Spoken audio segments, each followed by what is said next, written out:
Hey there folks, good morning from Dhaka, Bangladesh. Just turned midnight and I'll be reviewing this particular fragrance today, sort of like initial impression from House of Calvin Klein. It's a limited time release. As you can see, the year from the title is 2008.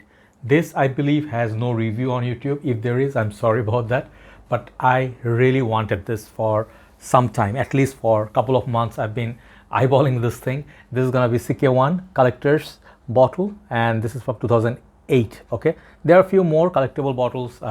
They go for very heavy price tag due to its availability and stuff like that. I actually paid quite a hefty price on this for a CK. I'll let you know all about it.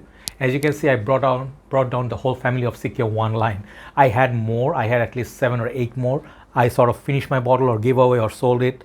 But I still have some of my favorite ones. Okay, so I'll talk about them. There's gonna be a storytelling more of my attachment towards why I sort of like bought this fragrance, and main big boss is here, CK1. So I'll talk about that the most, and I'll talk about how I fell in love with the whole flanker and stuff like that. All right, so hopefully you're doing good. I have another episode coming out right with this, which is going to be affordable fragrance list, which is going to be like 13 fragrances around, some of the best for 2022. You hopefully you'll enjoy that as well. So here we go. So first of all, Calvin Klein. Talk about the house. I'm going to take my sweet time today. If you don't feel like watching, it's okay, no problem. My style is talk a lot. Calvin Klein is a house. They give huge number of fragrances in the community. They release every year a lot of flankers, a lot of fragrances. Most of them are, people would say, like affordable, and when they hit the retailers, even at the retailers, they're cheaper than the other designer brands. Second thing is their biggest moneymaker was always CK1, and you guys know they have CKB. I have reviewed many CK fragrances. I think I have some of the most number of CK reviews out there because I really love this house. Big reason, affordability, availability. These fragrances are available everywhere. Perhaps not the limited time release or the CK1 summers. Every year they release these summer ones. Summer ones get very hard to find and get very expensive, like this one, 2014 CK1 summer, which is a boozy, salty kind of a fragrance. So basically CK gives you huge choices, right? So CK1 was my very first fragrance, which I used to keep in my car. I used to have a vintage version of it. I used to have like a 200 ml, which I used to keep in the car in Malaysia. I used to have always in the car. And even 10-12 years, the fragrance that I had before, the bottle, the juice went bit yellowish dark, but never went bad. Got very strong, and I used to get headache. So I never was really a big fan of CK1, to be honest. Like sometimes I used to like it, sometimes the dry down too much florals would give me a headache. So let's talk about those later. So I got this for a reason, limited time release, because I heard good things about it. That Fragrantica, some of the members said this is less floral, more citrus, more well built, and the smell is more prominent, longer lasting. So these are the reasons I got it. I paid around 45 bucks for it, okay, 45 to 46, like that, okay, and that was not cheap. For that price range, you can get nowadays almost like a 200 ml of CK all. So it's not like breaking my bank or anything, but I wanted this fragrance. Let's just be clear about that. If I was in the UK or States, I could sell this for 80-85 bucks easily, because how rare this is. So let's go one by one. This comes only standard 100 ml packaging, and I was lucky to get it in pristine condition. It wasn't sprayed, it was not used, it was sealed in one shop. So what usually they give, typically you will find this ones. I'm sorry, I have to show you this.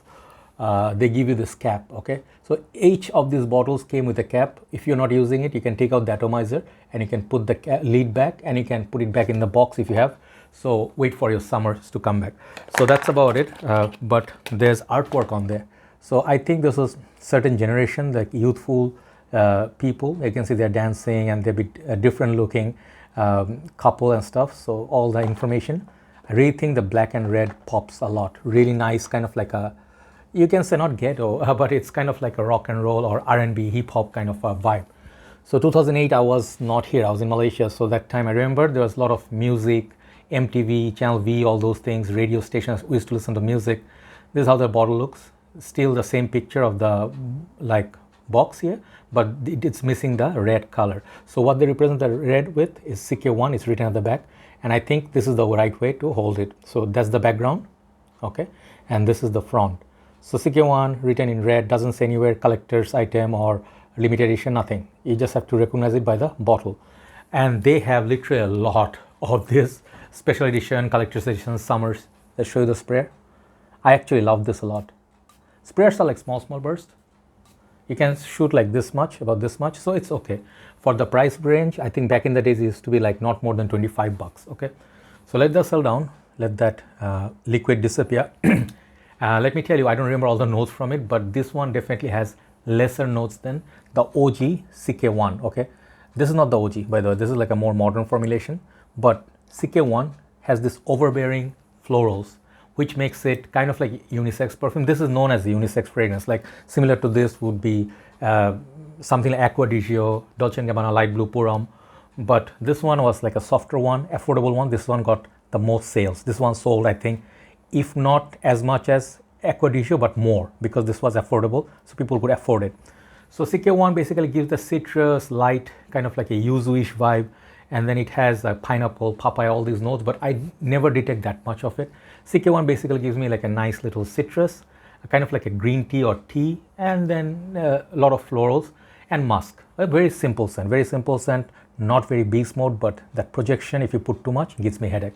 That's why I have a love-hate relationship with this fragrance, even though people would say, CK1, man, come on, this is a very innocent fragrance, harmless. No, high heat, I get headache from it. I once felt very sick smelling this in high heat, okay? So compared to that, this fragrance is a totally different experience. Smell-wise, a lot of common properties, but this one has less notes than this. But I'll tell you in short, in general, okay, the differences and the similarity. This one still has those citruses like CK1, okay? Great citruses, great opening, very full-bodied and doesn't feel like an artificial synthetic vibe. It smells really pleasant, okay? Really pleasant opening.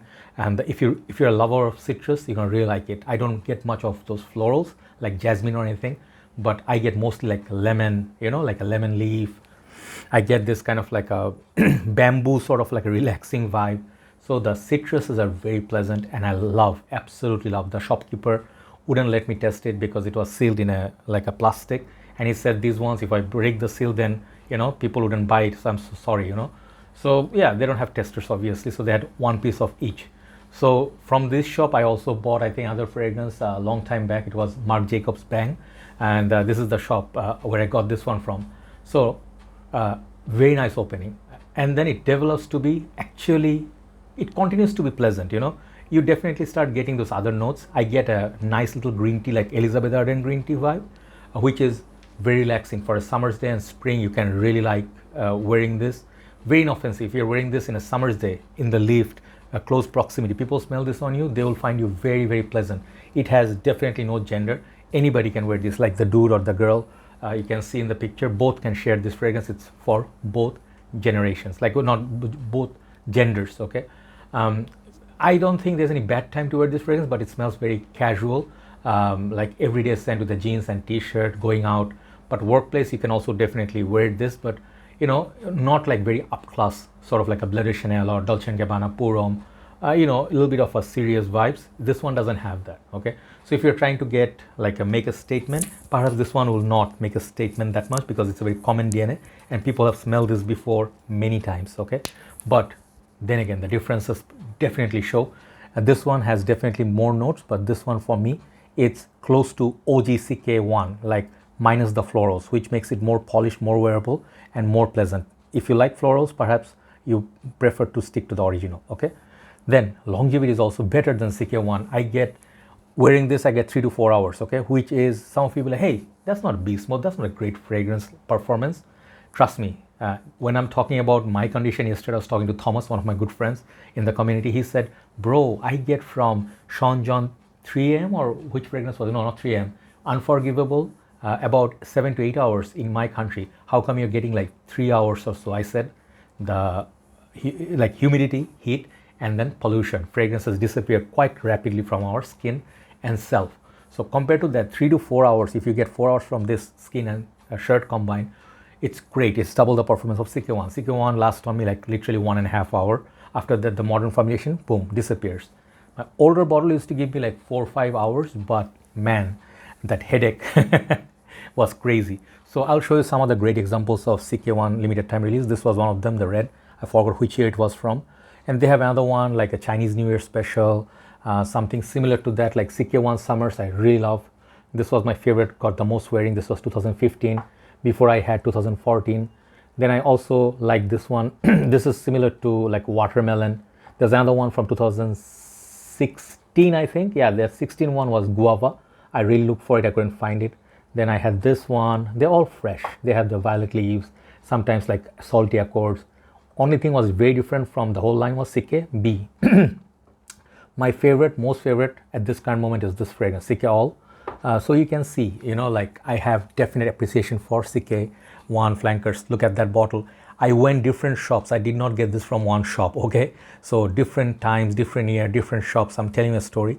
This hands down the nicest smelling, amazing, unique fragrance, Sike One. I think this is called Sike One. What was it called? Man, I forgot. Sike One Black. Sike One Red, Sike Red for him, okay? Then this one, the discontinued one, Sike One, I think Gold. This was based on fig and oud. And other ones, you can see Sike Shock for her. Love that one. Then classic one would be Sike One Shock for him. So these fragrances, sometimes, you know, you cannot find these everywhere, okay? Sorry. So if you actually have massive love for Sike and you like to be a collector, see all the colorful bottles every year they release. The chrome, like from the Azaros line, they do this. I think few of the other Isemiyake, they do this. So if you're not a collector, you don't need all these bottles, okay? If you have one from this line, I would say you are solid, you are good to go.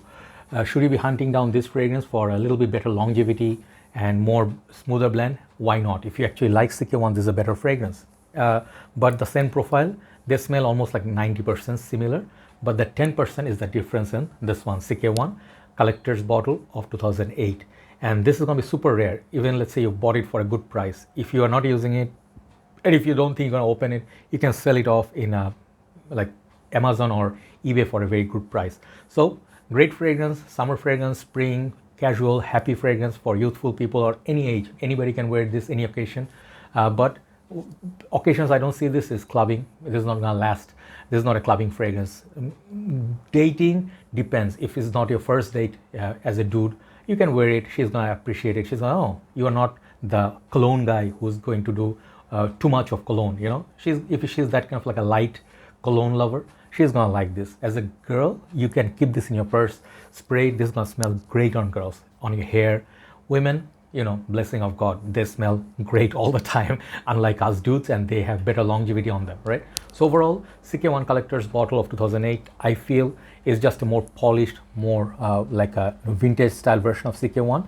I would prefer this any day over the current formulation of Sike One, because of better longevity, one, and second is I think better smell. So there you go. Overall rating on this fragrance, I'll give it 8.5 out of 10. Okay, beautiful presentation, nice bottle, but nothing fancy. Okay, but if you find it, someone give it a try. Take care, and I'll move on to the second video. Bye bye.